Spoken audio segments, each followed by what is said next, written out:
progress is brushing the cobwebs from the corridors of time and is again revealing to the human race the mysteries of being. As there is nothing new under the sun, the searchlight of truth is bringing to light only what has been known to the few in all generations.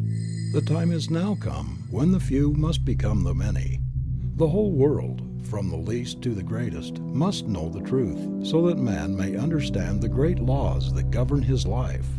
He must learn to control his own destiny, to heal his own body, and bring happiness to his own soul. Ignorance must vanish, and understanding must be ushered in. Man is no longer to be governed by anything outside himself. Creeds, doctrines, churches, institutions, organizations, governments are all being changed to give place to the realization of the individual. There is a power in and through all that is working this great transformation. All that will not measure up to the standard must fall by its own weight. All that is in line with the truth must still prosper. The time is at hand. We are in the greatest age of all history. We are in the age of the unifying of all people and all things into the ever-present one. The temple not made with hands is now being silently builded by the emancipated souls of this planet. This little book is an attempt to explain what each soul must discover for himself, that he stands in the midst of an eternal creative power which presses itself around his own thought and casts back to him glorified all that he thinks. If it awakens within the consciousness of one single individual the realization that the mind of the universe, which is the only mind that there is his own mind, that the creative power of this mind is his also, that the manifestation of this mind is his own individuality, that the love and power and peace of this mind is within himself, it will not be written in vain. May it then do much in simplifying and bringing to light some of the deeper mysteries and meanings of life. Ernest Holmes, October 1st, 1918. In the beginning, God. Clear and expressive are these words. In the beginning, God only. No manifest universe, no system of planets, nothing of form or life, of brute or man. God was the spirit of all that was to be, but he had not yet moved upon the waters. Then this all being moved or began to create. Where did spirit move? Upon what did it move to create? Where did it get a pattern? What means or power did it employ? Through what agencies did it work? In short, what is the world, ourselves included, made out of, and how did we and all else come into being? These questions correctly answered would solve the problem of being and set men free. Let us consider. The Spirit was all. There was nothing else but itself. All-inclusive, everywhere, infinite. This all-spirit could not have had the impulse to move unless it were self-conscious. Therefore, the Spirit is the power that knows itself. It is accordingly all-knowing as well as all-present, being one, undivided. Whatever it knows all over instantly. We find then that the Spirit operates through self-knowing. It moves, and that inner movement must be one of infinite power, moving upon itself, since it is all, and with a definite purpose. The Spirit then moves upon itself, and makes out of itself all that is made. In other words, what we see comes from what we do not see, through some inner intelligence at work, which knows there is no power but itself. The things that are seen are not made of the things that do appear. The only possible operation of intelligence is thought, or the Word. So all things were made by the Word, and without the Word was not anything made that hath been made. How simple the process of creation when we understand it. The Spirit speaks. And since there is nothing but the Spirit, and it is all power, it has only to speak and it is done. The Word was with God, and the Word was God. From the Word, then, comes forth all that appears. Each life, human or divine, each manifestation is a different kind of word coming into expression. The great fact to dwell upon is that spirit needs nothing to help it. It is self-conscious and has all power and all ability to do whatever it wishes to accomplish. It operates simply by speaking. It is hard to get a clear concept of this great, ceaseless cause, this something from which all things come. At times we get into a maze of confusion when we attempt to realize what the Spirit means. It is then that we should think of it as the great reason behind everything. Being all knowledge, it must know itself and must know everything it creates. So it knows us and it knows everyone. Since it is all presence, we can contact anywhere and will never have to go to some particular spot to find it. As it is all-knowing and operates through the power of the Word, it knows everything we think. Just how it creates we cannot know and need not attempt to understand. For whatever this process of creation is, we find it is always an inner thought process. We should keep this in mind. The Spirit makes all things out of itself. Everything comes into being without effort. And when we exert ourselves, we are not in accord with the creative Spirit in the way in which it works. The impulse of the Spirit to move must be caused by a desire to express what it feels itself to be: beauty, form, color, life, love, and power. All things else we find in the manifest universe are attributes of the Spirit and are caused to spring into being through the Word, because the Spirit wants to enjoy itself. We find then that the Word, which is the inner activity of thought, comes first in the creative series, and all else comes from the effect of the Word operating upon a universal substance. If the Word precedes all else, then the Word is what we are looking for, and when we get it, we shall have what the world has sought from time immemorial. We must, if we wish to prove the power of the Spirit in our lives, look not to outside things or effects, but to the Word alone. The human eye sees and the human hand touches only that which is an effect. Unseen law controls everything, but this law is also an effect. Law did not make itself. The law is not intelligence or causation. Before there can be a law, there must be something that acts, and the law is the way it acts. It is intelligence. In the beginning was the Word. This Word, or the activity of the Spirit, is the cause of the law, and the law in its place is the cause of the thing, and the thing is always an effect. That is, it did not make itself. It is a result. The Word always comes first in the creative series. The Word was with God, and the Word was God, and the Word still is God. When we realize that man is like God, and he could not be otherwise, being made out of God, we realize that His Word also has power. If there is but one mind, then it follows that our word, our thought, is the activity of that one mind in our consciousness. The power that holds the planets in their place is the same power that flows through man. We must place the Word where it belongs, whether it is the Word of God in the universe or the Word of man in the individual. It is always first, before all else, in the beginning. The real sequence is this: cause, Spirit; intelligence, God; the Word; the activity of intelligence, the effect, or the visible thing, whether it is a planet or a peanut.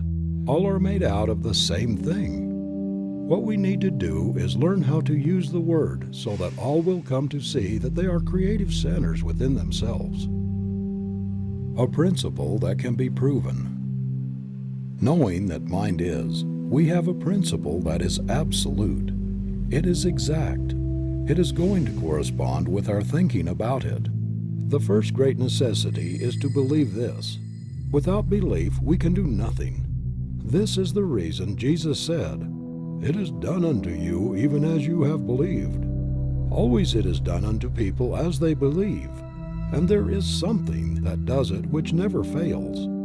We must believe that our word is formed upon and around this creative mind. For instance, we wish to create activity in our business. We believe that our word is law about that thing, and there is something that takes our thought and executes it for us. If we have accepted the fact that all is mind and that the thought is the thing, we shall see at once that our word is the power behind the thing, and that it depends upon the word or thought that we are sending out. So plastic is mind, so receptive, that the slightest thought makes an impression upon it. People who think many kinds of thought must expect to receive a confused manifestation in their lives. If a gardener plants 1,000 kinds of seeds, he will get 1,000 kinds of plants. It is the same in mind. The word going forth. Since this is true, everything depends upon our mental concepts. As a man thinketh in his heart, so is he. The Bible reiterates this statement, telling us many times of the creative power of thought. Jesus taught nothing else. He said, "The words which I speak unto you, they are spirit and they are life." The centurion coming to Jesus recognized the power of the words spoken by the latter. He said, "I also am one in authority." But his authority was on the physical plane, and he saw that Jesus had authority on a spiritual plane, for he said, "Speak the word only." The Bible also tells us that the word is not afar off, but in our own mouth. It is neither here nor there. It is within every living soul. We must take responsibility for our own lives. We must awake to the fact that they have absolute control over their lives, and that nothing can happen by chance.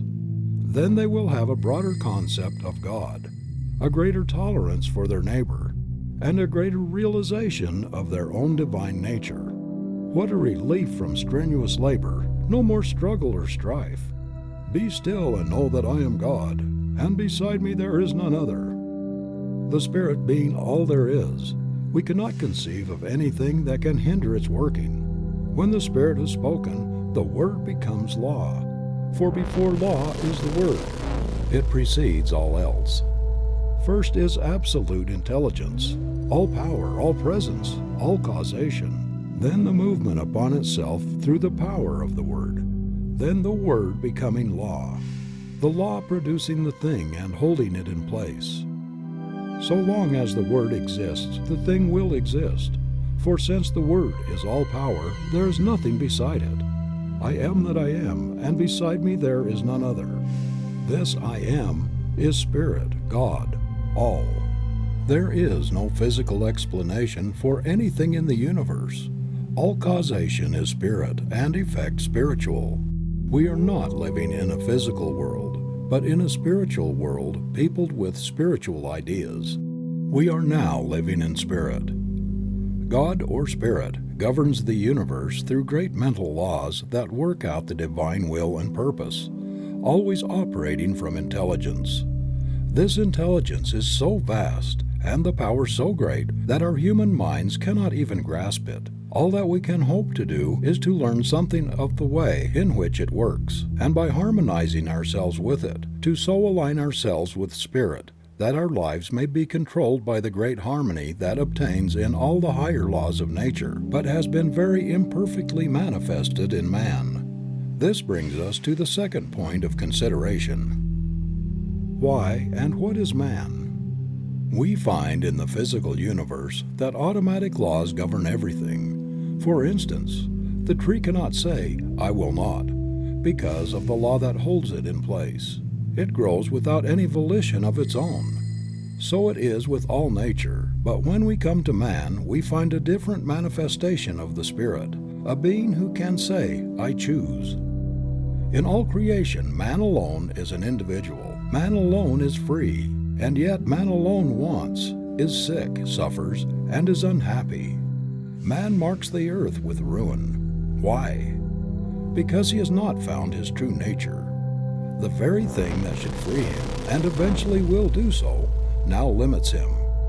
God could not make an individual without making him able to think, and he cannot think without bringing upon himself the results of his thought, good or bad. This does not mean using two powers, but using the one from two standpoints. Nothing in itself is either good or bad. All things exist in the mind as a potentiality. Mind is eternally acting upon thought, continually producing its own images from mind, and casting them out into manifestation.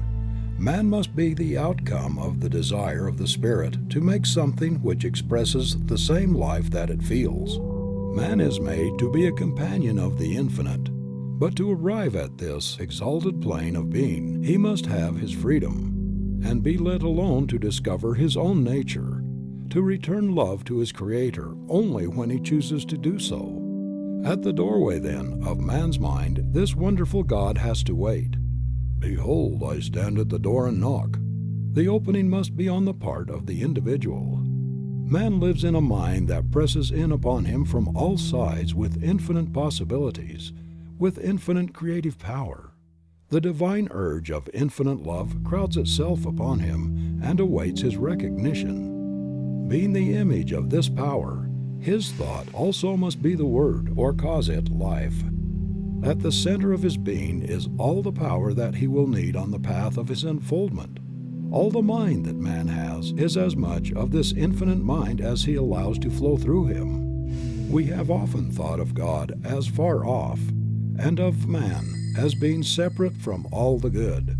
And now we are coming to see that God and man are one, and that one is simply awaiting man's recognition, that he may spring into being and become to man all that he could wish or want. As the Father has inherent life in himself, so hath he given to the Son to have life within himself. It could not be otherwise. We are all in mind, and mind is always creating for us as we think. And as we are thinking creatures, always thinking, our happiness depends upon our thought. Let us consider the law of our life. The law of our lives. Spirit creates through law. The law is always mind in action. Mind cannot act unless intelligence sets it in motion. In the great universal mind, man is a center of intelligence, and every time he thinks, he sets mind into action. What is the activity of this mind in relation to man's thought? It has to be one of mental correspondence. That is, mind has to reflect whatever thought it casts into it. Wonderful as universal mind is, it has no choice but to create whatever thought is given it. If it could contradict that thought, it would not be a unit, since this would be recognizing something outside itself. This is a point in truth which should not be overlooked. The one mind knows only its own ability to make whatever is given it. It sees no other power and never analyzes or dissects. It simply knows, and the reason why people do not understand this is that they have not realized what mind is. The ordinary individual thinks of mind only from the limitation of his own environment. The concept he has of mind is the concept of his own thinking, which is very limited. We are surrounded by an all-seeing, all-knowing mind, which is one and runs through all. The belief in the dual mind has destroyed practically all philosophies and religions of the ages, and will continue to do so until the world comes to see that there is but one. Whatever name is given it, there is but one. It is this one that creates for us whatever we believe. Our thought operative through this one produces all our affairs. We are all centers in this mind, centers of creative thought activity. There is nothing which appears in the manifest universe other than an objectified thought, whether it be a bump on your head, a growth on your foot, or a planet. It could not be there were it not made out of mind, for mind is all there is to make anything out of. Whatever is made out of it. Nothing exists or can exist without a source from which it springs. We are not dealing with a negative as well as a positive power, not two powers but one. A power that sees neither good nor evil as we see it. It knows only that it is all, and since it is all, it creates whatever is given it. From our limited standpoint, we often think of good and evil, not realizing that, as yet, we do not know the one from the other. What we call good today, we may call evil tomorrow, and what we think to be evil today, we may tomorrow proclaim as the greatest good we have ever known. Not so with the universal power of mind. It sees only itself and its infinite ability to create. To the thinking person, this will mean much.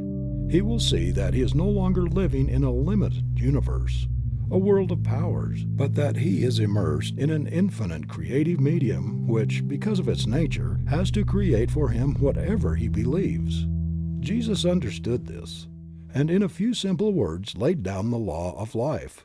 It is done unto all people as they believe. This is a great thing to keep in mind. It is done unto us. We do not have to do it, for it is done unto us of a power that knows itself to be all there is. Could we even believe that some material mountain would be moved? The power is there to do it. Without this belief, there is no real impulse for the creative mind, and we do not get an affirmative answer. We must realize more clearly that this great power has to operate through us. Man's part. Creative mind cannot force itself upon us because we have the power of self-choice.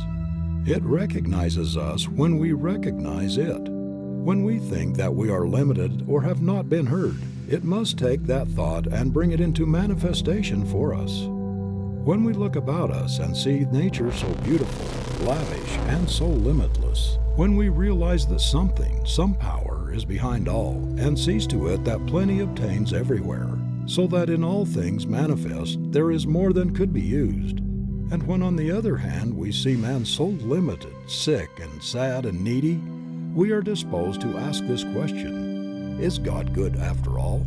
Does He really care for the people of His creation? Why am I sick? Why am I poor? Little do we realize that the answer is in our own mouths, in the creative power of our own thought. The average person, when told the truth, will still seek some other way. God has already done for us, in a mechanical way, all that He can do, and having been given the ability, we will have to do for ourselves the rest. Yet the great power is always near, ready at any time to help. But we must use it according to its own nature in harmony with its laws. Man should learn that he himself is the center of this divine activity. Realizing this, he must seek more and more to utilize his own divine nature, and by doing so, he will become more fully under the protection of the great laws that govern all life, manifest and unmanifest. Whatever man is, he must find that because he is made out of God. He must be of the same nature. This infinite one cannot know anything outside of itself, anything that would be a contradiction of its divine nature. Man's ignorance of his real nature binds him with his own freedom until he comes to see things as they really are and not as they appear to be. In the infinity of mind, which is the principle of all metaphysics and of all life, there is nothing but mind and that which mind does. That is all there is in the universe. That is all there ever was or ever will be. This mind is acted upon by our thought, and so our thought becomes the law of our lives. It is just as much as a law in our individual lives as God's thought is in the larger life of the universe. For the sake of clearness, think of yourself as in this mind. Think of yourself as a center in it. That is your principle. You think, and mind produces the thing. One of the big points to remember is that we do not have to create. All that we have to do is think. Mind, the only mind that there is, creates. Few people seem to understand the nature of the law, and so think that they have got to do something, even if it is only holding a thought. Thinking or knowing is what does the thing. It will make it easier for us when we realize that we do not have to make anything, just to know that there is something back of the knowing which does the work for us. That person gets the best result who realizes that he can use this divine principle. He who can get the clearest concept of his idea, and who can rely on mind to do for him, keeping everything out of his thought that would contradict the supremacy of spirit or mind. By simply holding a thought, we could not make anything, but knowing in mind, what can we not do? Bondage and freedom. Never get away from the fact that you are surrounded by such a power. It is the principle of demonstration. It knows every thought. As we send forth our thought into it, it does unto us. The person who is ignorant of this law must by that ignorance be bound by his thought, by his human beliefs. One who understands will begin to break these ties that bind him. One by one he will destroy every negative thought until at last he is able to think what he wants to think, and so he frees himself by the use of the same power that at one time bound him. We must destroy all thought that we would not see manifest and hold to that which we would see until we receive the affirmative answer. Never struggle. Mind makes things out of itself. There is no effort made. Don't think that there is so much to be overcome. Have only a calm sense of perfect peace as you realize that God is all, and that you are using the perfect law, and that nothing can hinder it from working for you. Many people are learning to do this, and no one has yet failed to demonstrate who has been steadfast, using the law in a consistent and persistent trust. All that we have to do is to provide the right mental and spiritual attitude of mind, and then believe that we already have, and the reward will be with us. We shall see it. The time will come when we will not have to demonstrate at all, because we will always be living so near to the law that it will do all for us without much conscious thought on our part. So when you say, "I am poor, sick, or weak," I am not one with the creative mind. You are using that creative power to keep yourself away from the infinite. And just as soon as you declare that you are one with God, there is a rushing out to meet you, as the Father rushed out to meet the prodigal son. The Spirit seeketh, but as long as your mind thinks in the terms of conditions you cannot overcome. The difficulty comes from our inability to see our own divine nature and its relation to the universe. Until we awake to the fact that we are one in nature with God, we will not find the way of life. Until we realize that our own word has the power of life, we will not see the way of life. And this brings us to the consideration of the use of the Word in our lives. The Word. The Word was with God, and the Word was God. The Word is nigh thee, even in thy own mouth, that thou shouldest know it and do it. What does this mean? It clearly states that whatever power there is in the Word, and it says it is all power, is also in our own mouths. There's no avoiding the fact that the Bible claims for man the same power in his own life and his own world that it claims for God. In the lives of the majority, men do not realize that the Word is in their own mouths. What Word? Little do we realize that this Word which they are so earnestly seeking is every word they hear, think, or speak. Do we who are endeavoring to realize the greater truths of life always govern our words? If any word has power, it follows that all words have power. It is not in the few moments of spiritual meditation that we demonstrate, but we bring out the possibilities of the hidden word when we are allowing our thoughts to run in any direction, not in the short time spent in silence, but in the long hours stretching themselves into days, months, and years. Are we always using the Word? An hour a day spent in silent meditation will not save us from the confusion of life. The 51% of man's thinking is what counts. It is easy when we are alone to brave the storms of life. Surrounded by our own exalted atmosphere, we feel the strength of the infinite. We rise in spirit. We think we are experiencing the ultimate of truth, that all things are ours. These moments in a busy life are well spent, but must be unavoidably brief. But what of the rest of the day? What of the busy street, of the marketplace, and of all the daily contact with life? Do we then obtain? Do we keep on in the same even way? Or do we fall before the outer confusion of our surroundings? Are we still creating the Word and setting it afloat in the great ethers of life? Are these words creating for us? Yes. How necessary, then, to keep the independence of the solitude. How seldom we do this. God sent an angel to speak to me. A word he was fain I hear. And the angel brought the message and whispered it in my ear. God knew I needed the word he sent. I had lost the zest to fight, and the right was all but beaten, and wrong it was all but right. Simple the word that he sent me, but it soothed a spirit raw.